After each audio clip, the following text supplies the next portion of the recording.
Zhang Yi wasn't too worried about resources, but he intended to place Xiaoqier in the shelter. When he approached Kang Yi to discuss the matter further, he was stopped by Zhang Yixian, who insisted that Zhang Yi speak only to him and not bother their leader.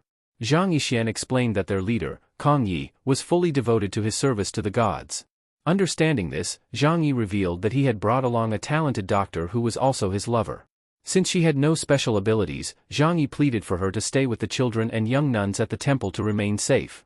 Zhang Yixian was displeased and demanded that Zhang Yi show more respect to the sect leader, but Kang Yi intervened. Kang Yi agreed to the request, stating that the presence of a doctor proved Zhang Yi's seriousness about the coming battle. As a result, they accepted his proposal. Zhang Yi expressed his gratitude, stating that Xiaoqier's presence in the temple would serve as motivation for him to protect it. He promised not to let the zombies reach the temple. As he left, Zhang Yixian gave a warning to Kang Yi, reminding him that Zhang Yi was the strongest mutant in Tianhai and that it would be best not to turn him into an enemy. Outside the temple, Zhang Yi saw Li Jian disguised as a monk. Although they knew each other, Li Jian avoided him and walked away. Zhang Yi returned to his group and told Xiaoqier to rest in the vehicle with Lian. When the battle began, he planned to move her to the temple, which would serve as a stronghold. If he or his team were injured, they would come to the temple for treatment. Zhang Yi spoke privately with Xiaoqier, bringing her into the vehicle. He admitted that he didn't trust Kang Yi and advised Xiaoqier to reject any offer made by him, especially if the sect leader suggested awakening her powers. Zhang Yi warned that nothing in this world came free, and the price would be steep. Xiaoqier agreed with his warning, feeling relieved and cared for, despite the beautiful women now surrounding Zhang Yi. Meanwhile, Chunlei spoke with Uncle Yu, wondering what Zhang Yi and Xiaoqier were discussing inside the vehicle. Inside, Xiaoqier asked if there was a problem with Kang Yi. Zhang Yi replied that Kang Yi's very presence was the problem. He asked Xiaoqier to keep an eye on him and report anything suspicious. Not long after, Tian approached Zhang Yi with a worried expression. He couldn't understand how Zhang Yi could remain so calm in such an uncertain situation. Bringing all his troops, Tian feared the possibility of defeat and dreaded a tragic outcome. His anxiety grew, and he hoped Junwu wasn't deceiving them. Zhang Yi tried to calm him down, assuring him that the best strategy for now was to trust Junwu and focus on what was within their control. Afterward, Zhang Yi decided to find the highest vantage point around them to get a clearer view and maintain control of the situation. When they tried to enter the tallest building, the guards denied them access, stating it was reserved for Snow Sect priests. Even though Zhang Yi tried to reason with them, it was no use. So, he chose to search for another building. They began climbing many stairs. Jun asked why they weren't using the teleportation gate to get to the top faster. Zhang Yi explained that with so many people around, that ability had to remain a secret. Once they reached the rooftop, Zhang Yi found the location ideal for combat. He decided to fight from there and instructed his followers to stay inside the building. They didn't need to be on the front lines, just ready to respond and support if needed. Elsewhere, Li Jian began doubting his own safety. He felt the urge to tell Zhang Yi everything and begged to be taken away. He went to the tent where his son was staying and urged him to leave before the battle began, for the sake of their safety. But his son, consumed by sorrow and despair, confessed that he would rather be devoured by zombies to end his suffering. He no longer wanted to live, especially after his girlfriend had abandoned him because of Kang Ye's influence. Seeing his son in such pain, Li Jian became more convinced that staying there was meaningless. He decided to seek out Zhang Yi once more. Time passed, and night fell. Zhang Yi woke from his rest and realized that the building he had previously chosen was still under tight guard. His suspicion grew, something wasn't right. Determined to find out the truth, Zhang Yi used his portal ability to enter the building. Inside, he discovered various plants and fruits being cultivated for food. But something felt off. As he cut into the root of one of the plants, he was shocked to see red liquid, resembling human blood, flowing out. His gaze then turned to a massive tree standing in the center of the room. He didn't have time to investigate it fully. Instead, he was drawn to the fruit it bore and collected some samples for analysis. Around the tree, he also spotted several large cocoons hanging from above, piquing his curiosity even more. Quickly, he sliced one of the cocoons open and stored it in his portal, then left the place immediately, making sure no one noticed his presence. The next day, Zhang Yi reported to Junwu about what he had discovered. He mentioned seeing zombies during the night. However, the creatures did not approach their base. Instead, they returned to their place of origin. Zhang Yi suspected that the zombie king might be more intelligent than they had initially thought, as if it was aware of their plans. Hong Lian added that the creature's intelligence exceeded all expectations, and she suspected that humans might be involved behind the scenes. Zhang Yi emphasized that even though the zombies didn't attack, they were still actively moving. Junwoo remained firm in his strategy and stated that nothing needed to change. All they had to do was wait for the attack to begin.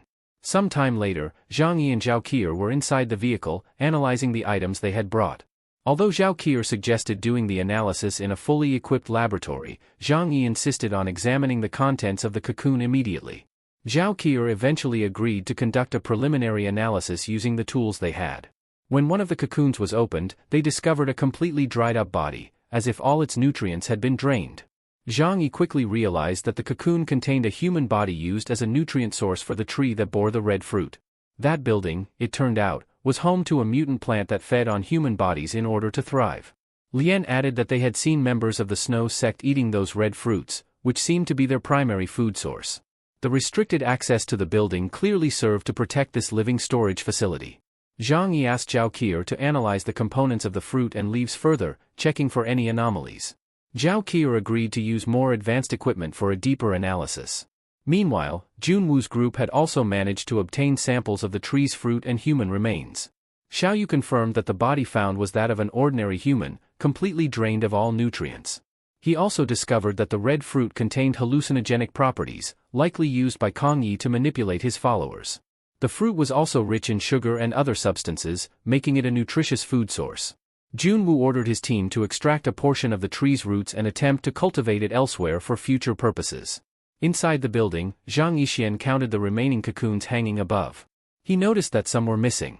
With a mysterious smile, he realized that certain individuals had already grown curious about what was inside. In the meeting room, Junwoo announced that the zombies had begun gathering and were approaching their location. It was estimated that their numbers had already exceeded 100,000. He asked everyone to prepare for an intense battle. Junwoo explained that their primary goal was not to wipe out the entire zombie horde but to provide an opportunity for the investigation team to destroy the zombie king. However, Zhang Yi felt uneasy about the plan.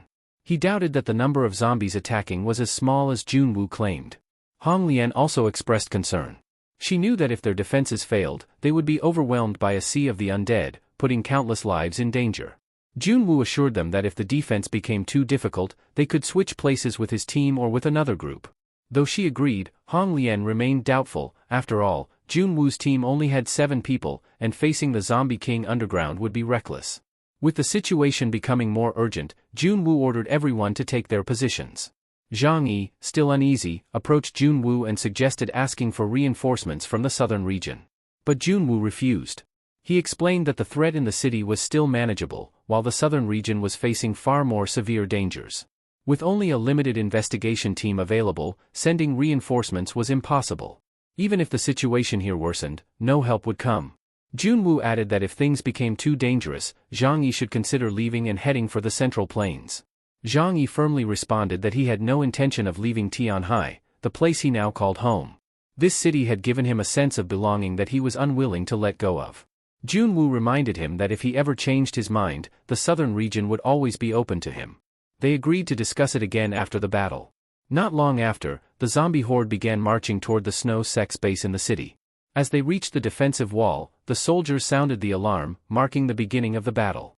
Zhang Yi had already taken Zhao Qier to a safer location and asked Kang Yi to protect her. Kang Yi promised to safeguard them all. Even as zombies broke through the defenses, Zhang Yi positioned himself atop the prepared building.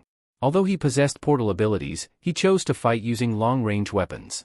A power he had absorbed from another mutant boosted his accuracy and attack speed. The defensive forces launched their attack, dealing heavy damage to the advancing zombies. In the freezing snow, the creatures were set ablaze, yet they continued forward, without fear or pain. Many were consumed by fire, but some managed to break through the wall of flames. Hong Lian ordered her troops to aim for the zombies' legs, and within seconds, a storm of bullets rained down on them, halting their advance for a moment. Elsewhere, close combat warriors charged forward, attacking the oncoming zombies with whatever weapons they had. In addition to the undead, massive rats had also entered the battlefield, adding to the chaos.